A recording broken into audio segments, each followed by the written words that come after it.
প্রিয় শিক্ষার্থীবৃন্দ, শহীদ জয়নুল আবেদিন সরকারি মডেল উচ্চ বিদ্যালয়ের অনলাইন ক্লাস কার্যক্রম থেকে অনলাইন ক্লাস থেকে আমি মোহাম্মদ শফিকুর রহমান নবম ও দশম শ্রেণীর হিসাব বিজ্ঞান বইয়ের পঞ্চম অধ্যায়ের হিসাব নিয়ে আলোচনা করব। হিসাব নিয়ে আলোচনা করার পূর্বে আমি প্রথমে হিসাব কত প্রকার এই বিষয় নিয়ে তোমাদেরকে কিছু কথা বলবো। হিসাব 5 প্রকার: নগদান হিসাব, সম্পদ হিসাব, আয় হিসাব, ব্যয় হিসাব, মালিকানা সত্ত্ব হিসাব। এই 5 প্রকার হিসাব। তবে আমি এখন যে ক্লাসটি তোমাদের উদ্দেশ্যে উপস্থাপন করব সেটা হচ্ছে সৃজনশীল প্রশ্ন, পঞ্চম অধ্যায় সৃজনশীল প্রশ্ন 2।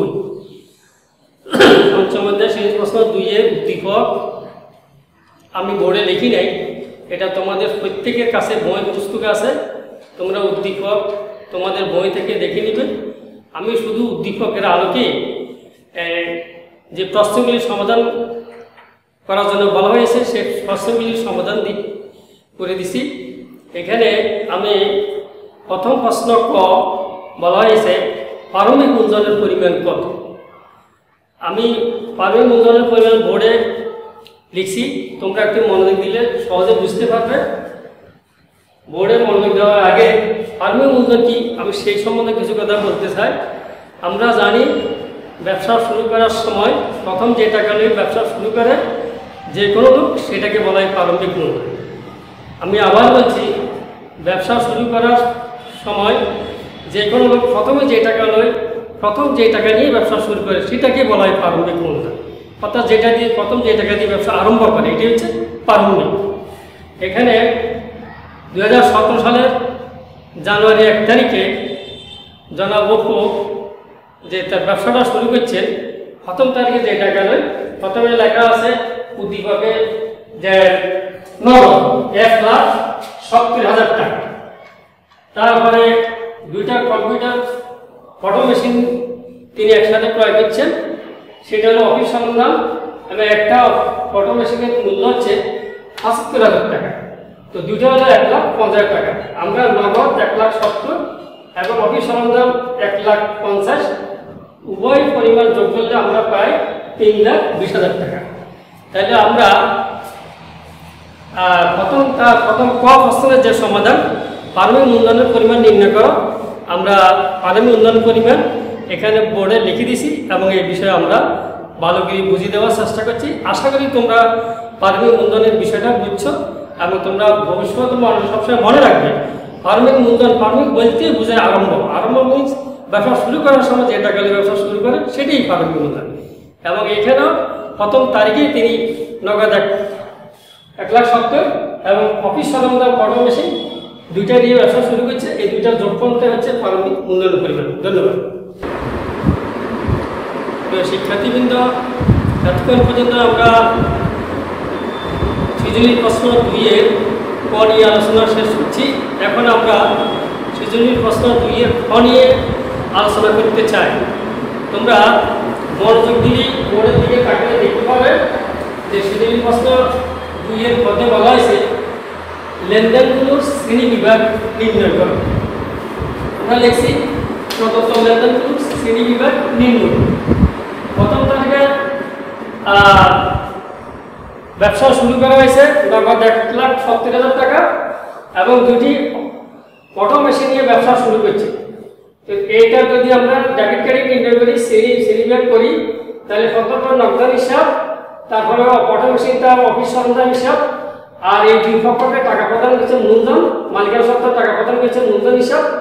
এখানে যেহেতু শ্রেণী বিভাগের কথা বলা হয়েছে, আমরা প্রথমেই বলছি যে হিসাবকে 5 শ্রেণীতে বিভক্ত করা হয়েছে। তো এখানে 5 শ্রেণীতে প্রথম যে নগদান হিসাব আমরা যেটা দেখছি সেটা হবে সম্পদ হিসাব, কারণ নগদ টাকা হলো সবচেয়ে মূল্যবান এবং গুরুত্বপূর্ণ সম্পদ। তারপর 2টা ফটো মেশিন নিয়ে ব্যবসা শুরু করছে, 2টা ফটো মেশিন আমরা লিখছি অফিস সরঞ্জাম হিসাব, এটা অফিসের সরঞ্জাম বৃদ্ধি পেয়েছে নামক সরঞ্জাম সম্পদ বৃদ্ধি পেয়েছে, সেটাও আমরা লিখছি সম্পদ হিসাব। এবং মূলধন মূলধন হিসাব লিখছি আমরা তৃতীয় লাইনে। মূলধন হলো মালিকানা সত্ত্ব হিসাব। কারণ আমরা হিসাব যে শ্রেণী বিভাগ আমরা পর্যায়ক্রমে দেখতে পাই 5 শ্রেণীতে বিভক্ত: সম্পদ হিসাব, দায় হিসাব, আয় হিসাব, ব্যয় হিসাব, মালিকানা সত্ত্ব হিসাব। তাহলে 5 প্রকারের প্রথম 2 প্রকার এখানে চলে: সম্পদ হিসাব, মালিকানা সত্ত্ব হিসাব। তৃতীয় তারিখে জানুয়ারি 3 তারিখে ব্যাংক হিসাব খোলা হয়েছে। ব্যাংকে তিনি একটা হিসাব করলেন, সেখানে আমরা ব্যাংক হিসাব খোলাতে ব্যাংক হিসাব ডেবিট হিসাব, ব্যাংক হিসাব, নগদ হিসাব। ব্যাংক টাকা গ্রহণ করছে, নগদ টাকা প্রদান করছে। এখানে যদি আমরা হিসাবে শ্রেণীবিভাগ করি, উল্লেখ করতে চাই, তাহলে আমরা দেখি ব্যাংকও সম্পদ হিসাব, নগদ হিসাব বা নগদ টাকাও সম্পদ হিসাব। তৃতীয় লাইনে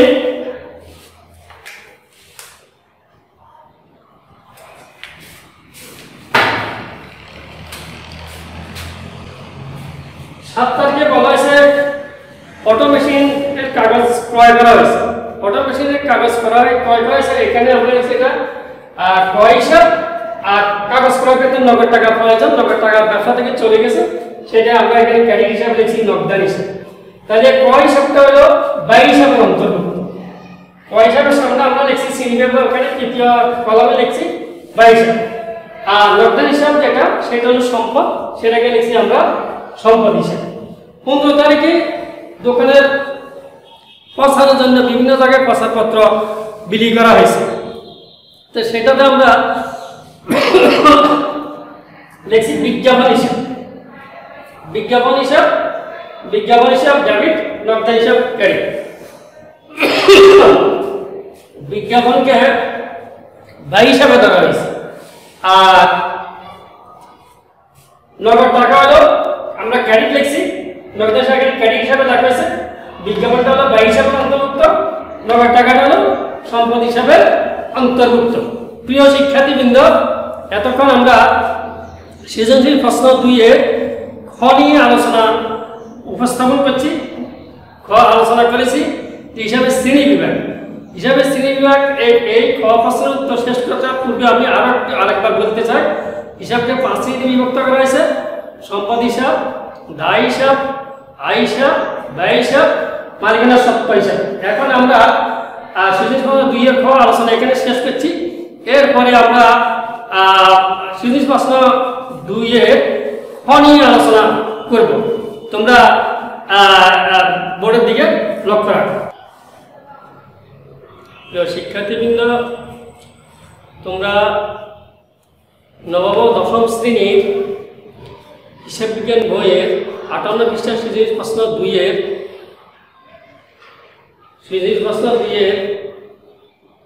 ক, খ, গ নিয়ে খ নিয়ে আমরা আলোচনা শেষ করছি।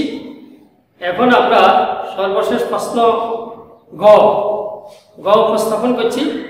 তোমরা যে যেখানে থাকছো দূরের কাছে সবাইকে আমি ধন্যবাদ দিয়ে জানাতে চাই। তোমরা মনোযোগ দিয়ে যদি লক্ষ্য করো আমাদের এই অনলাইন ক্লাস, তাহলে আশা করি তোমরা উপকৃত হবে। আমি একটু পূর্বে সৃজনশীল প্রশ্ন 2-এর ক পারমিক মূলধনের পরিমাণ কীভাবে নির্ণয় করতে সেটা বোর্ডে দেখিয়েছি। এরপরে হিসাবের শ্রেণী বিভাগ নিয়েও আলোচনা করেছি। প্রথমে হিসাবের কত শ্রেণী বিভক্ত সেটাও আমি মুখে বলে দিছি, বাকিটা তোমরা বই বলে বিস্তারিত জানতে পারবে। এরপরে খ প্রশ্ন যেটা হিসাবের শ্রেণী বিভাগ নির্ণয় করার জন্য বলছে, সেটা আমরা বোর্ডের ছকে অঙ্কন করে হিসাবের শ্রেণী বিভাগ অত্যন্ত সুন্দরভাবে দেখানোর চেষ্টা করছি। আশা করি তোমরা যদি মনোযোগ দিয়ে থাকো তাহলে এটা খুব সহজে বুঝতে পারবে। এরপরে সর্বশেষ গতে বলা হয়েছে যে লেনদেনগুলো ডেবিট কার্ডে নির্ণয় করবে। ডেবিট কার্ড নির্ণয় করার পূর্বে বা বোর্ডে লেখার পূর্বে আমি তোমাদেরকে বলতে চাই ডেবিট এবং ক্রেডিট কি। ডেবিট মানে যে সুবিধা গ্রহণ করে, সুবিধা ভোগকারীকে ডেবিট বলে, আর ক্রেডিট মানে যে সুবিধা প্রদান করে সেটাকে বলা হয় ক্রেডিট। প্রথম তারিখে এখানে যে লেনদেনটি ডেবিট কার্ড নির্ণয় করার জন্য বলা হয়েছে 7 তারিখে বৈদ্যুতিক দোকানে বৈদ্যুতিক মিটার লাগানোর জন্য 15,000 টাকা প্রদান করে। এটা যদি আমরা ডেবিট কার্ড নির্ণয় করি, বৈদ্যুতিক মিটার আজকাল যে বিদ্যুতের সকল ক্ষেত্রে গুরুত্ব অনেক বেশি, কারণ বিদ্যুৎ ছাড়া কোনো কাজে এখন আর চলছে না। সেই হিসাবে যেমন বৈদ্যুতিক দোকানে বিদ্যুতের প্রয়োজনের কারণে বৈদ্যুতিক মিটার দোকানে লাগানো হয়েছে, সেটাকে আমরা হচ্ছে বৈদ্যুতিক সরঞ্জাম হিসাবে ডেবিট। আর এই বৈদ্যুতিক সরঞ্জাম আমরা সুবিধা দিচ্ছে নগদান হিসেবে, তো আমরা লিখছি বৈদ্যুতিক সরঞ্জাম ডেবিট 15,000 টাকা, আর এটি সুবিধা প্রদান করেছে নগদান হিসাব, এই কারণে নগদানে ক্রেডিট হয়েছে এখানেও 15,000 টাকা। আর যদি আমরা শ্রেণী বিভাগ নিয়ে কথা বলি তাহলে উভয় হিসাবে ডেবিট এবং ক্রেডিট দুইটাই হলো সম্পদ হিসাবে অন্তর্ভুক্ত। তারপরে 8 তারিখে বলা হয়েছে বাকিতে একটি ফ্যান ক্রয় করা। বাকিতে ফ্যান ক্রয় করা, বাকিতে কার থেকে ফ্যান করে গেছে এটা উল্লেখ করা হয়নি, যার কারণে উল্লেখ করা না হওয়ার কারণে এখানে আমরা যেহেতু বাকিতে ক্রয় করছি, বাকিতে ক্রয় করলে আমরা টাকা দেনা হয়ে গেছি, এই জন্য এখানে 5,000 কথাটা আসবে। তো কি ক্রয় করেছে? ফ্যান, সেটাকে লিখছি আমরা অফিস হিসাব ডেবিট, এটাকে আমরা সুবিধা গ্রহণ হিসাবে দেখিয়েছি। আর 5,000 হলো ক্রেডিট, 5,000 এখানে 5,000 বলে দায়, যেহেতু আমরা বাকিতে খরিদ করছি আমরা দেনা হয়ে গেছি, তো আমরা কাকে টাকা দিব সেটা করে এখানে আমাদের এই প্রশ্নের তার নাম না থাকার কারণে আমরা তাকে লিখছি 5,000 হিসাব ক্রেডিট, 3,000 টাকা 3,000 টাকা। এখানে যদি আমরা এখানে শ্রেণীভাগ করি আমি সেগুলো একসাথে বলে দিচ্ছি। অফিস সরঞ্জাম হলো সম্পদ হিসাবে অন্তর্ভুক্ত, 5,000 হলো দায় হিসাবে অন্তর্ভুক্ত। 24 তারিখে বলা হয়েছে একটি স্কুলে প্রশ্ন ফটোকপি করে নগদ পেল 8,000 টাকা। স্কুলে প্রশ্ন ফটোকপি নগদ 8,000 টাকা পেল। এই 8,000 টাকা যেহেতু দোকানে আগমন করছে, এটাকে আমরা লিখছি নগদান হিসাব ডেবিট। নগদ টাকা এখানে ব্যবসা প্রতিষ্ঠানে বৃদ্ধি পেয়েছে, সেখানে নগদান হিসাব ডেবিট। আর যেহেতু এটা আয় সবসময় ক্রেডিট, তোমরা মনে রাখবে যে সেবা হিসাব আমরা এটা সেবা হিসাব ক্রেডিট। আবার এটা যদি আমরা হিসাবে সিনিমা হিসাবে উল্লেখ করতে চাই তাহলে নগদান হলো সম্পদ হিসাবে অন্তর্ভুক্ত, সেবা আয় হিসাবে হলো আয় হিসাবে অন্তর্ভুক্ত। তারপর সর্বশেষ 30 তারিখ দোকানের ভাড়া পরিশোধ করা হয়েছে চেকের মাধ্যমে। কত টাকা? 5,000 টাকা। চেকের মাধ্যমে দোকান ভাড়া পরিশোধ করা হয়েছে, সেখানে আমরা লিখছি ভাড়া হিসাব ডেবিট, যেহেতু ভাড়া হলো ব্যয় হিসাবে অন্তর্ভুক্ত, এজন্য ব্যয় বা খরচ এটা ডেবিট হয়, ভাড়া হিসাব ডেবিট, ব্যয় হিসাব ক্রেডিট। এটাকে যদি আমরা হিসাবে সিনিয়র হিসাবে বলতে চাই তাহলে ভাড়া হবে ব্যয় হিসাব এবং ব্যয় হিসাব হবে আয় হিসাব। প্রিয় শিক্ষার্থীবৃন্দ, শহীদ জন্মদিন মডেল সরকারি উচ্চ বিদ্যালয়ের পক্ষ থেকে আমি মোহাম্মদ শফিকুর রহমান নবম ও দশম শ্রেণী হিসাব বিজ্ঞান বইয়ের পঞ্চম অধ্যায়ের 58 পৃষ্ঠার সৃজনশীল প্রশ্ন 2 নিয়ে আলোচনা করেছি। সৃজনশীল প্রশ্ন 2 এর যে উদ্দীপকটা দেওয়া আছে, উদ্দীপক স্ক্রিন যেটা বোর্ডে দেওয়া হয়েছে সেটা আমি বোর্ডে লেখার এখানে প্রয়োজন মনে করিনি, এই কারণে যেহেতু এত লেখা এখানে হয়তো আড়াই দেখানো সম্ভব নয়।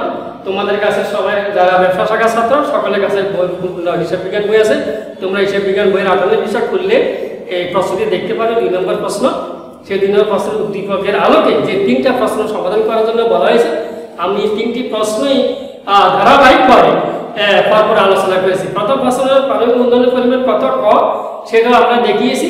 তারপরে কত হলো হিসাবের শ্রেণী বিভাগ, সেটাও আমরা বোর্ডে লিখে দিয়েছি। এবং সর্বনিম্ন ঘ সেখানে বলেছে প্রদত্ত লেনদেন ডেবিট কার্ডে নির্ণয় করো, আর সেটা আমরা যেমন সেক্টর 60 আর 24-30 তারিখে লেনদেন ডেবিট কার্ড নির্ণয় বোর্ডের চকের সাহায্যে আমরা উপস্থাপন করেছি। তোমরা যদি একটু মনোযোগ দিয়ে এই অনলাইন ক্লাস যদি পর্যবেক্ষণ করো, আমার মনে হয় তোমরা অবশ্যই উপকৃত হবে। এবং আজকের ক্লাস আমি এখানে শেষ করতে চাই। আগামী ক্লাসের আমন্ত্রণ জানিয়ে আজকের ক্লাস শেষ করছি। খোদা হাফেজ, ধন্যবাদ।